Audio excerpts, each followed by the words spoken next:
من احلى الوصفات اللي مقربة لقلبي هي شاورما المصري، سواء لحمة او فراخ. طريقتها وتحضيرتها وتوابلها تحفة، سهلة جدا جدا جدا، وطعمها حلو قوي. يعني بطريقتي مش هتبطلي تعمليها.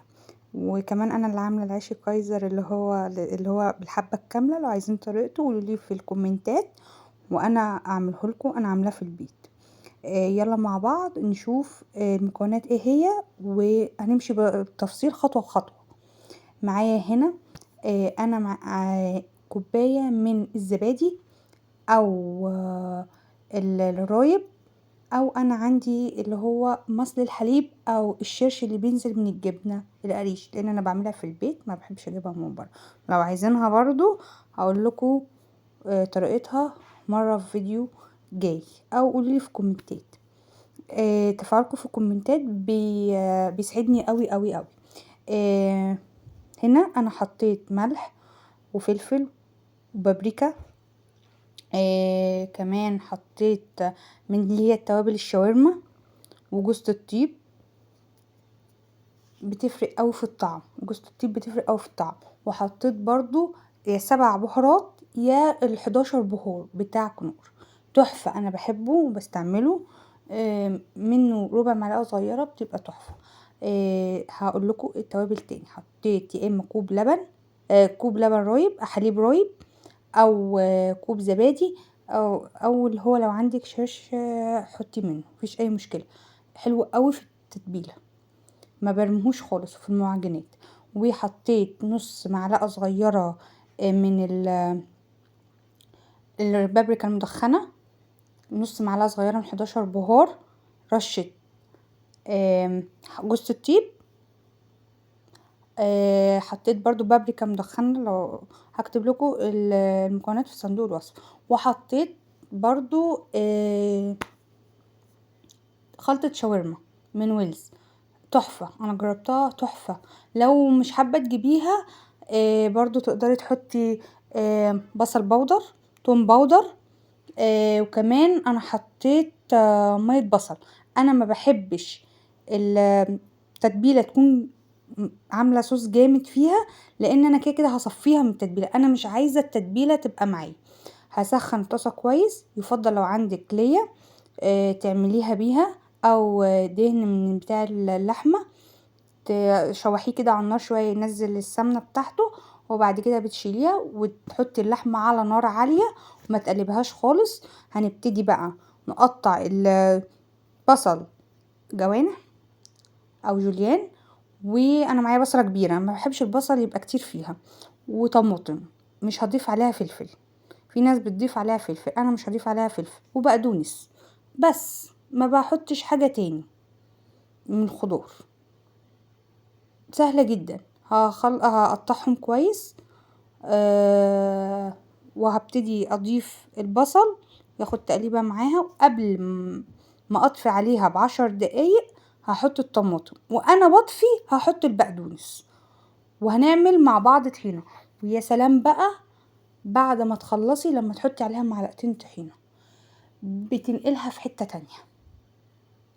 هي الشاورما المصري بتحب الطحينه، ما بتحبش التوميه السوري.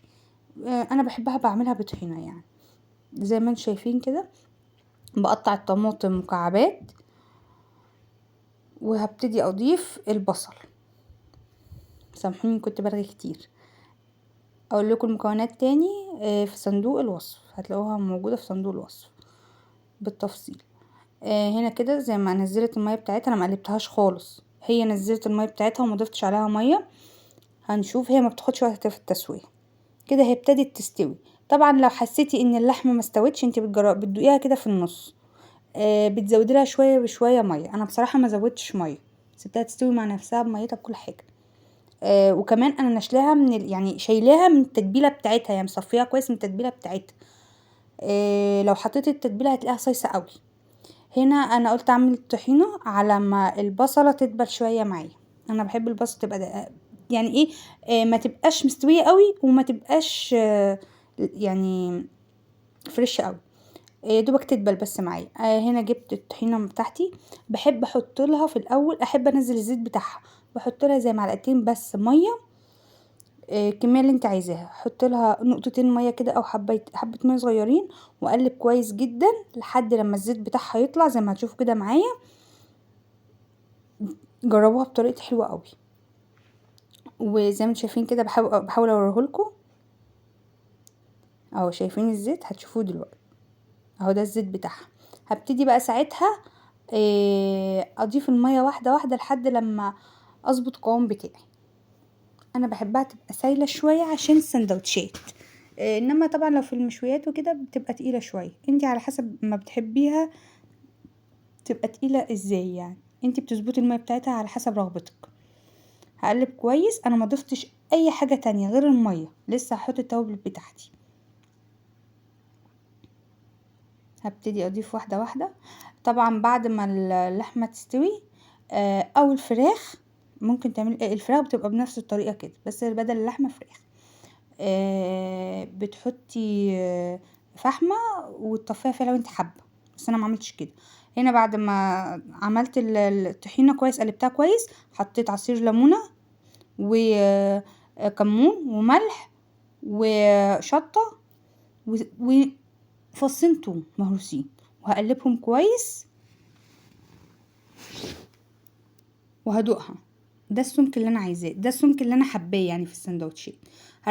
نرجع تاني مع بعض اللحمه كده. انتوا شايفين البصل يا دوبك دبلت بس حاجه بسيطه. قبل ما اطفي على اللحمه ب10 دقايق او ب7 دقايق بالظبط كده، بحط الطماطم يا دوبك بس تاخد من طعم اللحمه بتاعتي والتتبيله بتاعتي. وفي الاخر هضيف البقدونس، رشه بقدونس حلوه كده، وانا بطفي يعني اطفي واحط. وهنقدم مع بعض دلوقتي كده. الوصفه بتاعتنا خلصت، مفيش اسهل من كده صدقوني، ما بتاخد وقت. انا ضفت معلقتين طحينه بتنقلها في حته تانية اهو كده. انا ده العيش بتاعي، انا بعمله بشيله في الفريزر وقت ما بحب اعمل حاجه زي كده. على فكره صحيه جدا ومش دسمه، والخضار بتاعها وبتشبع. العيش اللي انا عاملاه ده بيشبع جدا جدا جدا. لو حابين اعمله لكم زي ما انتم شايفين كده. الوصفه بتاعتنا خلصت، اتمنى تجربوها وتعجبكم. ما تنسوش تقولوا لي رايكم ايه في الكومنتات، وتتابعوني وتقولوا لي انتم من انهي بلد، وتعملوا لي لايك. اشوفكم على خير في فيديو جديد. باي باي.